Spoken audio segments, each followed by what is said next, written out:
माजी खासदार शिवाजीराव आढळराव पाटील यांच्या राष्ट्रवादी काँग्रेस पक्षातून उमेदवारीवरून विद्यमान खासदार डॉक्टर अमोल कोल्हे यांनी निशाणा साधलाय। इतकी वर्ष एकमेकांशी संघर्ष केला, त्यांच्यात आता मनोमिलन होणार का? कार्यकर्त्यांच्या स्वाभिमानाचा आदर राखला जाणार का? असे प्रश्न अमोल कोल्हे यांनी उपस्थित केलेत।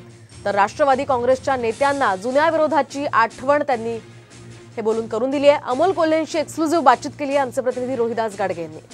राज्यात लोकसभा निवडणुकीच्या दरम्यान महायुतीतले घटक पक्ष यांच्यातून जागा वाटपाचा तिढा अद्याप सुटला नाही। मात्र हा तिढा सोडवत असताना उमेदवारांची अदलाबदल केली जाते।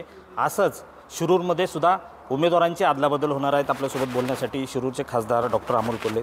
महायुतीचे जवळपास 200 पेक्षा जास्त आमदार आहेत, 2 उपमुख्यमंत्री, 1 मुख्यमंत्री, एवढी ताकद असताना सुद्धा जर उमेदवार निश्चिती होत नसेल आणि त्यासाठी इतर पक्षांमधले अदलाबदल किंवा उमेदवार आयात करावे लागत असतील तर मला वाटतं की आदरणीय पवारसाहेबांनी माझ्यासारख्या सर्वसामान्य शेतकरी कुटुंबातल्या व्यक्तीवर जो विश्वास दाखवला आणि जे काम गेल्या 5 वर्षात उभं राहिलं, या कामाची कुठेतरी पोचपावती आहे। मी कायम असं म्हणतो ना की पद असताना माज नको, पद गेल्यावर लाज नको, इतकं साधं सरळ आहे। कारण मायबाप जनता ही सर्वज्ञ आहे, मायबाप जनता ही सर्वशक्तिशाली आहे। ती योग्य अयोग्य जे काही न्याय द्यायचा आहे ते ठरवत असते आणि त्यामुळे तुम्ही आज ही 5 वर्षाची आठवण काढली, त्यामुळे मला ते आठवलं की 5 वर्षापूर्वी आपणच सगळेजण या बातम्या देत होतात की समोर उमेदवार नाही, अशा वल्गना काही लोक करत होते।